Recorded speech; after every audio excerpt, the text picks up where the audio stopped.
اب آج کا میرا موضوع ہے شہادت علی رضی اللہ تعالیٰ عنہ۔ اصل میں حضرت علی رضی اللہ تعالیٰ عنہ کی شہادت بھی لبیک لا شریک لک لبیک اسی الفتنۃ الکبریٰ کا تسلسل ہے، وہ جو عبداللہ ابن سبا کا پیدا کردہ عظیم ترین فتنہ تھا، اسی کا ایک نتیجہ حضرت علی کی شہادت بھی ہے، لیکن وہ بات ذرا تفصیل سے سمجھنی ہوگی۔ اور اس کے لیے میں ممنون احسان ہوں، حال ہی میں ایک کتاب چھپی ہے، ڈاکٹر سید رضوان علی ندوی، وہ محقق ہیں تاریخ کے، انہوں نے بڑی تاریخی تحقیق کے بعد جو باتیں بیان کی ہیں وہ میں آپ کے سامنے رکھا ہوں۔ عرب میں جنوب مغرب کے کونے میں جہاں یہ یمن بھی آباد ہے، اس کے اوپر نجران ہے، اسی علاقے میں یمامہ کا علاقہ کہلاتا ہے۔ یہاں ایک قبیلہ آباد تھا بنو تمیم۔ یہ جو لوگ تھے بڑے کرخت مزاج، جنگجو، اکھڑ، ضدی، اور جس بات کو ایک دفعہ مان لیں اس پر اڑ جانے والے اور مر مٹنے والے۔ یہیں سے فتنہ پہلا اٹھا تھا، سب سے بڑا جو نئے جھوٹے نبی کھڑے ہوئے تھے ان میں سب سے بڑا تو مسیلمہ کذاب تھا، یہی تو علاقہ تھا۔ اور اس کے خلاف اس فتنے کی سرکوبی میں کتنے صحابہ، 1200 صحابہ ایک جنگ کے اندر شہید ہوئے، جن میں 500 جو ہیں وہ وفات میں رضی اللہ تعالیٰ عنہ۔ تو یہ لوگ یہ تھے بڑے زوردار تھے۔ اس قبیلے کے بارے میں حضرت عمر رضی اللہ تعالیٰ عنہ نے ایک بڑی عظیم حکمت عملی اختیار کی، ان کو وہاں سے اکھاڑ کر اور ایران کی سرحدوں پر آباد کر دیا، اب جہاں پر جہاد ہو رہا تھا، تاکہ ان کے اندر جو یہ جنگجوئی ہے یہ اب اس مقصد کے لیے استعمال ہو، اب وہ دارالاسلام کی توسیع کے مقصد کے لیے استعمال ہو۔ اور وہ ہوئی۔ حضرت عمر نے 2 چھاؤنیاں بنائی تھی رضی اللہ تعالیٰ، کوفہ اور بصرہ، کیونکہ ظاہر بات ہے کہ اب جو اسلام کا دائرہ پھیل رہا تھا اور اسلامی حکومت پھیل رہی تھی، اور زیادہ تر جو ہے مشرق کی طرف پھیل رہی تھی، ایران اور خراسان وغیرہ کی طرف، تو اب مدینے سے اس کا کنٹرول اتنا آسان نہیں تھا، فاصلہ تھا، تو چھاؤنیاں بنائیں تاکہ یہ اس سرحد کے اوپر یہ موجودہ مرکز رہے یا فوجیں موجود رہیں، کہیں کوئی بغاوت ہو تو اس کو کچلنے کے لیے وہ قوت فوری طور پر دستیاب ہو سکے۔ یہ لوگ ہیں کہ جو عبداللہ ابن سبا کی فتنے سے سب سے زیادہ متاثر ہوئے۔ ان کی مزاج میں وہ کڑی تو تھی نا، حضرت عمر بھی ان کا جو ایک مضبوط کنٹرول تھا انہیں دبائے رکھا ہے، اور ان کا رخ جو ہے ایک دوسری طرف موڑ کر اس سے اسلام کو فائدہ پہنچایا۔ لیکن اس کے بعد جب فتنہ جو آیا یہ عبداللہ ابن سبا، تو سب سے بڑھ کر یہی لوگ اس کے ماننے والے، اور انہی میں سے وہ لوگ تھے جنہوں نے جانیں بھی دے دی ہیں، جنہیں حضرت علی نے زندہ جلایا ہے، اس لیے کہ وہ کہتے تھے کہ علی خدا ہے۔ اے علی تم خدا ہو، تم ہمیں آگ میں جلا رہے ہو، یہ تو تم ہمارا امتحان لے رہے ہو۔ وَلَنَبْلُوَنَّكُمْ بِشَيْءٍ مِّنَ الْخَوْفِ وَالْجُوعِ وَنَقْصٍ مِّنَ الْأَمْوَالِ وَالْأَنفُسِ وَالثَّمَرَاتِ، اب وہ اس آیت کو اپنے اوپر منطبق کر رہے ہیں۔ تو یہ جو کرخت لوگ تھے، انہوں نے در حقیقت جو ہے عبداللہ ابن سبا کے کردار میں سب سے بڑا رول پلے کیا، اور انہی کے ہاتھ میں حضرت عثمان شہید ہوئے رضی اللہ تعالیٰ۔ اور اس کے بعد انہوں نے حضرت علی رضی اللہ تعالیٰ عنہ کو اپنے گھیرے میں لے لیا، کیونکہ انہی کی کثیر تعداد موجود تھی مدینے میں جب حضرت عثمان شہید ہوئے۔ اس کے بعد اب ظاہر بات ہے کہ کوئی نہ کوئی تو خلیفہ ہونا چاہیے تھا۔ حضرت طلحہ سے کہا گیا، انہوں نے معذرت کر لی، حضرت زبیر سے کہا گیا، انہوں نے معذرت کر لی۔ اب ظاہر بات ہے کہ حضرت علی آخر امت کو چھوڑا تو نہیں جا سکتا تھا بغیر امام کے، انہوں نے قبول کر لی، اگرچہ حضرت حسن روکتے رہے کہ ابا جان یہ ان لوگوں کی بیعت جو ہے آپ قبول نہ کی۔ حضرت حسن تو ان میں سے ہیں جو حضرت عثمان کے دروازے پر کھڑے تھے پہرے دار کی حیثیت سے، حسن اور حسین رضی اللہ تعالیٰ عنہ، انہیں تو معلوم تھا فتنہ جو کون لوگ۔ اس کے بعد حضرت علی رضی اللہ تعالیٰ عنہ نے اسی حکمت سے، جس حکمت کے تحت حضرت عمر نے یہ چھاؤنیاں آباد کی تھی، دارالخلافہ بھی مدینے سے کوفہ منتقل کر دی تاکہ پورے عالم اسلام کو کنٹرول کیا جا سکے اس مرکز کے ساتھ۔ اس کا نتیجہ یہ نکلا کہ اب گویا کہ حضرت علی کے گرد ان لوگوں کا گھیراؤ مکمل، کوفے میں یہی تو آباد تھے، کوفی یہی تو تھے، حضرت عمر نے انہیں لا کے یہاں آباد کیا تھا۔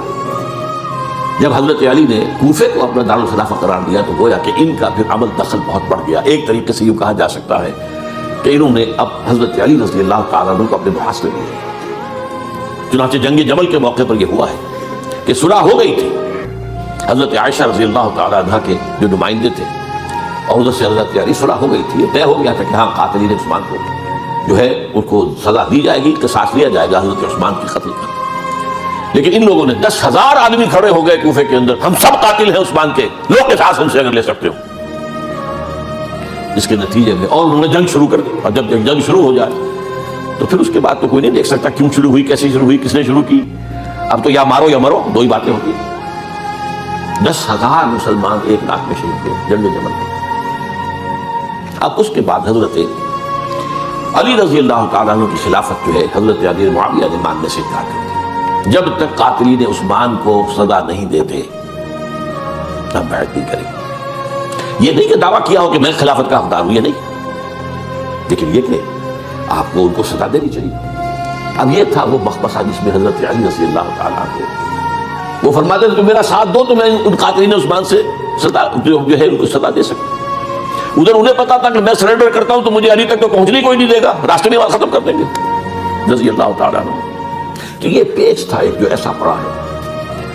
اب اس میں جب حضرت معاویہ اور حضرت علی کے مابین فیصلہ کن جنگ ہوئی، جنگ صفین جسے کہتے ہیں،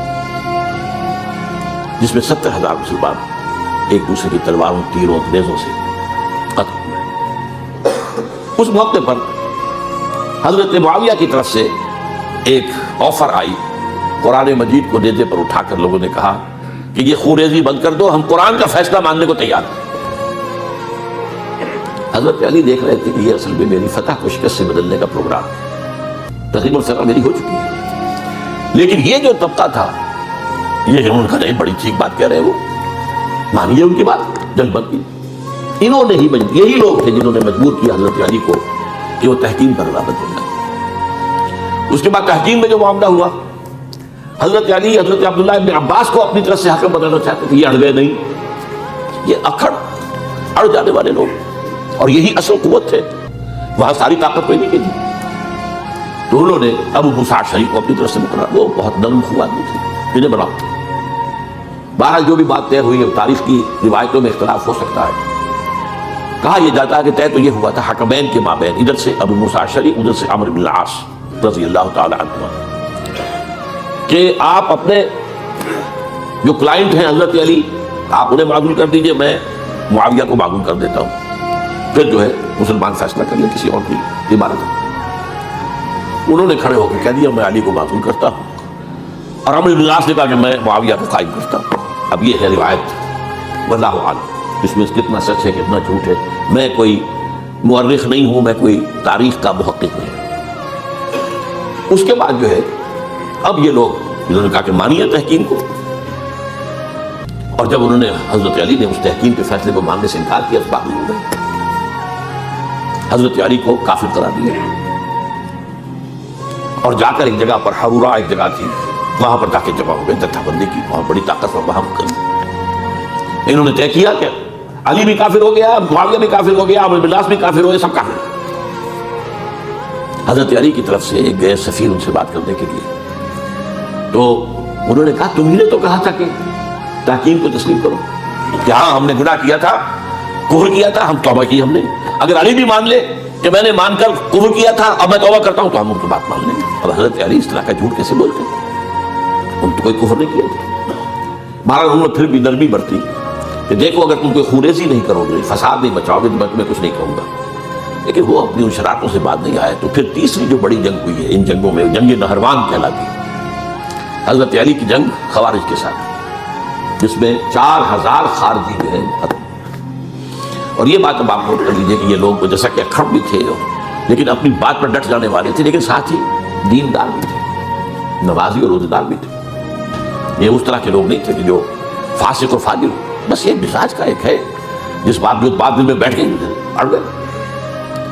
یہ اصل میں انہوں نے پھر فیصلہ کیا کہ اور تو ہمارے بس میں اب کچھ نہیں ہے، ان تینوں کو قتل کر دیا جائے، علی کو بھی اور معاویہ کو بھی اور عمرو بن العاص کو بھی۔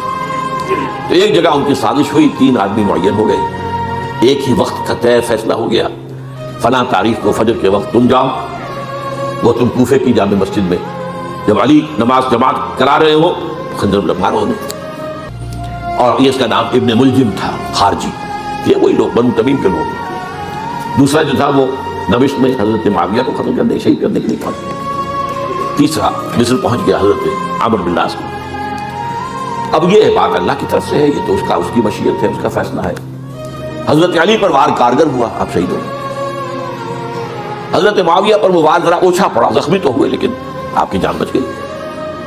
عمرو بن العاص اس روز مسجد میں کسی معذوری کی وجہ سے، عذر کی وجہ سے فجر میں آ ہی نہیں سکے، لہٰذا حضرت علی کی شہادت ہو گئی۔ اب یہ ہے اصل پس منظر، کن لوگوں نے کیا شہید، اصل میں سمجھ لینے کی بات ہے۔ یہ خوارج نے شہید کیا، لیکن خوارج کا فتنہ سبائی فتنے ہی کا آف شوٹ ہے، اسی کے ذیل میں ہے، اسی کی ایک شاخ ہے، اسی کا ایک نتیجہ ہے۔ یہ خوارج جو ہے بعد میں بھی ان کی مسلسل جو ہے وہ جنگیں رہی ہیں۔ بہرحال اس صورتحال کو یہ سمجھ لیجئے کہ یہ خلفائے ثلاثہ رضی اللہ تعالیٰ عنہ، حضرت عمر شہید، عثمان شہید، علی شہید۔ عجیب بات ہے کہ تینوں کا نام عین سے شروع ہوتا ہے، عمر عین سے، عثمان عین سے، علی عین سے، تینوں شہید ہوئے ہیں۔ لیکن یہ کہ یہ ہے تاریخ